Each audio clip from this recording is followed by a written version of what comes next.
Welcome back, Sugar Bee family. Just when you thought high society couldn't get any messier, episode 4 of the Gilded Age comes crashing in like a silk-gloved storm. The gloves are off, the gossip is brutal, and Bertha Russell? She's not just playing the game, she's rewriting the rules. From secret betrayals to scandalous alliances, episode 4 doesn't whisper, it roars. So grab your tea, or champagne, and let's dive into the drama, the danger, and the deliciously bold moves that are turning New York's elite upside down. Because in this episode, it's no longer about who's invited, it's about who survives. Episode 3 opened with tension in the air. Bertha Russell, now more determined than ever, continues to climb the social ladder. After being humiliated by the old money elite in season 2, she has learned their rules, and she's ready to break them. This episode shows her planning something big, something that could shake the foundations of New York's high society. She's not just throwing lavish parties anymore. She's picking her allies, choosing her enemies, and taking risks. The way she moves through every scene, calm, but powerful, makes it clear, Bertha isn't asking for permission. She's taking what she believes she deserves. Meanwhile, across the city, Marian finds herself in the middle of growing pressure. She wants more from life than what's expected of her as a young woman in high society. In episode 3, she gets more involved in planning the charity gala, and this becomes more than just a social event. It becomes a reflection of the values and tensions of the time. Marian is torn between doing what's proper and doing what feels right to her heart. And when she meets a surprising new figure at the planning meeting, someone who challenges her view of class and kindness, we start to see a shift in her confidence. Marian is learning that silence isn't always strength. On the business side of things, George Russell faces trouble that money can't easily fix. A surprise visit from a railroad competitor brings questions about loyalty and trust. George is used to solving problems with money and muscle, but this episode shows a side of him that's more careful, more calculating. He knows that if he makes the wrong move now, it won't just be his fortune at risk, it'll be his family's reputation. The power plays in the business world are getting just as dramatic as the ones in the drawing rooms. The writing in this episode does something clever. It doesn't just tell us who has power, it shows us. Whether it's through a glance exchanged at a dinner party or a quiet comment made in passing, every scene is filled with meaning. Even Ward McAllister, once a puppet of the elite, seems to be realizing he might need to choose a new side. The balance is shifting. And as the old rules begin to crumble, everyone in this world must decide, adapt or be forgotten. Power doesn't always shout in the Gilded Age. Sometimes it's dressed in silk and speaks with a smile. In episode 3, the real battles are fought not in the streets or boardrooms, but in parlors, sitting rooms, and private conversations behind closed doors. Every interaction holds a deeper meaning, and the people who know how to read between the lines are the ones rising faster than ever. Bertha Russell understands this better than most. She's not just attending events. She's controlling the guest list, setting the tone, deciding who matters and who doesn't. When she decides to host a private gathering instead of attending Mrs. Astor's opera night, it's not just a choice, it's a challenge. A quiet declaration of war. What's most brilliant about this episode is how subtle the moves are. Bertha's influence is shown not through arguments or speeches, but through positioning. She sits at the center of every room she enters. She offers favors with strings attached. She makes sure that her decisions ripple out across the city's elite. And when she has a tense but polite exchange with Mrs. Astor, it's more thrilling than a physical fight. You can feel the pressure under every word. These women are not throwing punches, they're throwing invitations. And each one is a weapon. But Bertha isn't the only one learning how to move pieces on the social chessboard. Marian is beginning to understand how the game is played, too. She watches, listens, and slowly starts to question the roles people are forced to play. At the charity gala meeting, she notices how certain voices are ignored, and how decisions are made before real discussion even begins. This is her turning point. Marian, who once stayed quiet to keep the peace, now starts asking the hard questions. Not loudly, but clearly. Her voice may still be soft, but her words are beginning to cut through. Meanwhile, over in George Russell's world, things grow more dangerous. A quiet lunch with a senator turns into a warning. His growing success has made enemies, and they're not playing fair. George, who once walked through this world like a king, now has to second-guess everyone around him. There's a sense that someone is watching him, waiting for a mistake. And even though he says nothing to Bertha, you can see it in his expression, he's worried. And he should be. What's coming isn't just a financial risk, it's personal. Through all of this, the city itself feels like a character. The carriages, the gas lamps, the grand mansions, they all hold stories. Episode 3 uses every detail to build tension, to remind us that beneath the wealth and charm lies something colder, sharper. No one is safe, not the old money, not the new, and certainly not anyone trying to stand in between. Even the strongest marble can crack under pressure. And in episode 3, the cracks are starting to show. Beneath the polished surfaces of ballroom floors and crystal chandeliers, fear and uncertainty are growing. This is no longer just a story about who wears the finest gown or hosts the grandest party. It's about survival in a world where reputation is everything, and one wrong move can cost you everything. The question is no longer who's winning, it's who can last the longest without falling. Bertha Russell senses it. Her rise has been fast, almost too fast for the comfort of New York's old money elite. In this episode, she learns that power gained is never power secured. A quiet rumor begins to circulate about her intentions with the opera house. At first, it seems harmless, just gossip. But Bertha knows better. In a society like this, a whisper can destroy a name. Bertha invites key players to her home, offers small truths mixed with charm, and watches who spreads what. She's testing loyalty without saying a word. It's like watching a queen move across a chessboard while everyone else thinks they're playing checkers. Marian, on the other hand, is experiencing the opposite side of this delicate system. She sees how people are used and judged, often before they even speak.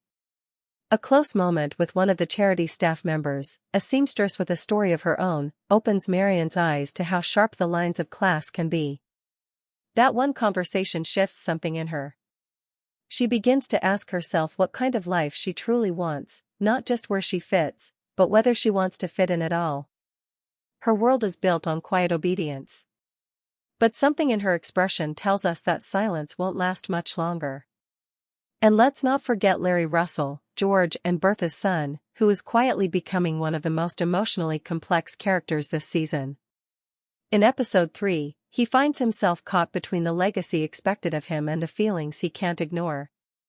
There's a moment, almost a throwaway, where he hesitates during a conversation with a certain young woman. But the hesitation says everything. In a world of prearranged matches and calculated courtships, Larry is searching for something real. And in doing so, he's risking the one thing his family holds most dear, image. All of these threads, Bertha's social strategy, Marian's awakening, George's quiet panic, and Larry's emotional pull, are being woven together into something bigger.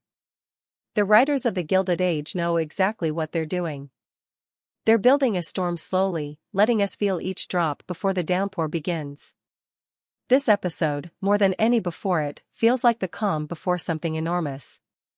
You can hear it in the music, feel it in the pauses, see it in the glances exchanged across candlelit rooms.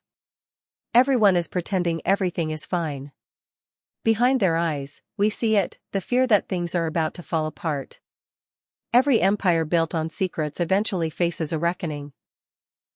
And as episode 3 fades to black, the trailer for episode 4 doesn't offer comfort, it throws fuel on the fire. The tone shifts. The lights dim. The music grows colder. What was once a quiet competition for power now looks like it's about to become an open war. If episode 3 was about strategy, episode 4 is about consequences. And if you watch closely, the trailer doesn't just tease the future, it warns us. One of the first images we see is Bertha Russell standing alone at the top of her staircase. The look in her eyes is not one of defeat, but calculation. It seems the gossip surrounding her social rise has spread further than expected. There's a sense of isolation, as if her allies are beginning to back away, unsure if she's still a safe bet. But this is Bertha we're talking about. When people begin to doubt her, she doesn't step back. She builds something bigger. The trailer shows a flash of a construction site, perhaps related to her opera project, and it's clear she's doubling down. If the old money wants her out, she's planning to buy her way back in, with style, scandal, and scale. We also catch a glimpse of George Russell facing a heated conversation, possibly with a politician or a powerful investor. His voice is calm, but his body is tense. Whatever was hinted at in episode 3, the threat to his railroad empire is clearly escalating. There's mention of legal trouble, and a quick shot of a newspaper headline flashes across the screen. The public eye is turning toward him. And for a man who built his world on control, that kind of attention is dangerous. The trailer shows him staring out a window, deep in thought. It's not just about business anymore. It's about legacy. And he knows one wrong move could cost him everything. Marian's story also takes a sharp turn. The trailer shows her walking away from a group of society women, her expression caught somewhere between shame and defiance. We hear a voice, likely her aunt, telling her that she's forgetting her place. But Marian doesn't slow down. The next shot shows her at the side of a less privileged woman, possibly the seamstress from episode 3. She's making a choice. And from the look of it, that choice could put her at odds with everything she's ever known. The trailer gives her more screen time than usual, a sign that she might be stepping into a major role in the episodes ahead. But perhaps the most chilling moment of the trailer is the silence.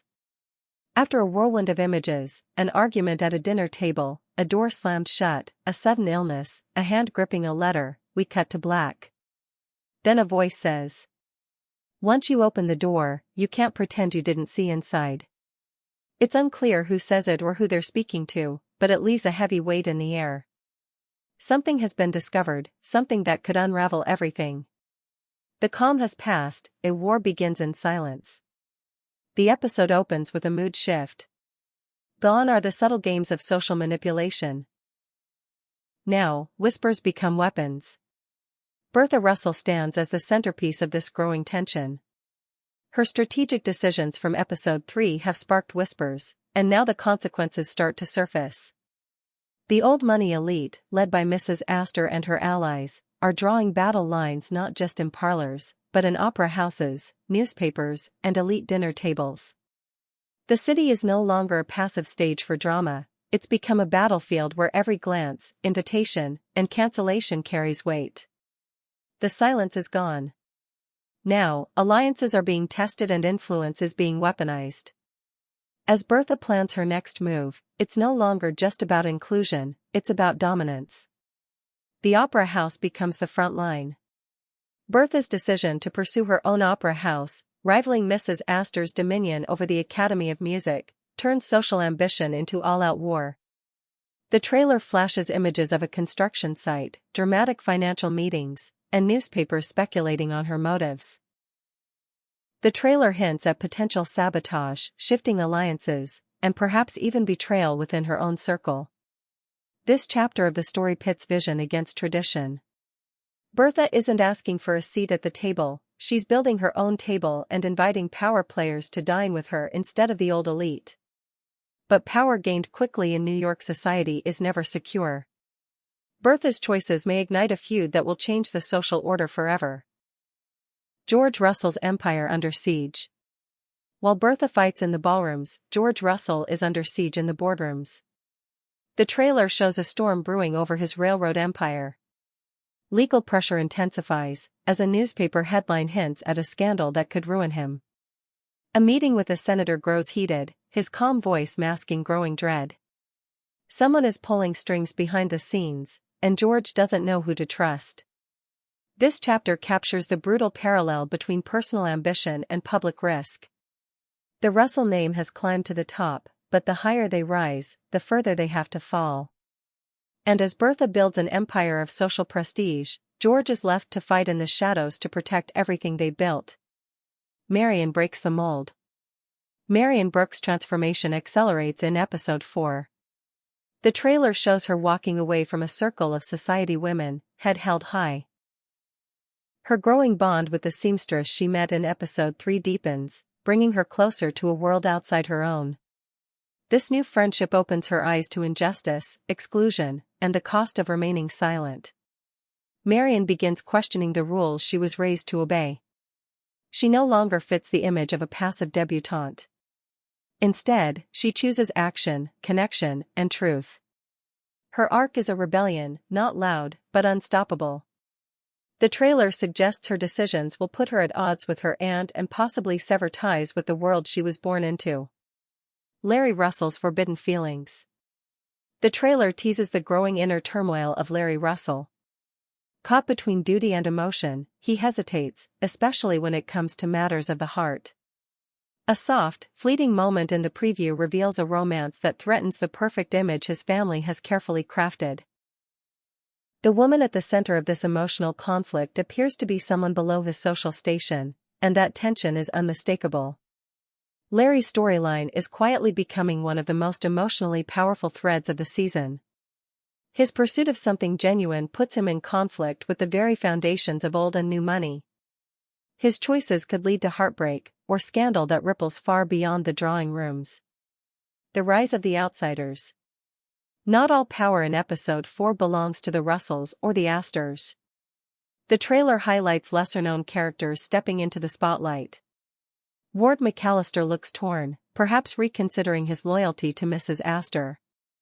The charity workers and artists Marian aligns with are no longer background, they are becoming central to the unfolding story. These outsiders now play a role in reshaping the world of the Gilded Age. Their voices, once ignored, now challenge the status quo. And as Marian and others begin to see beyond the glitter, the show shifts from a tale of wealth to a deeper narrative about values, class, and the struggle for representation. A reckoning behind closed doors. One of the most haunting moments in the trailer comes in near silence. After images of confrontation, illness, slammed doors, and letters held with trembling hands, the screen cuts to black. Then, a chilling voice says, "Once you open the door, you can't pretend you didn't see inside." This line echoes like a warning.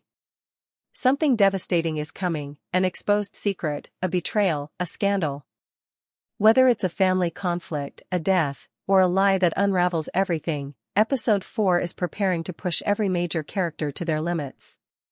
War is here, the season turns.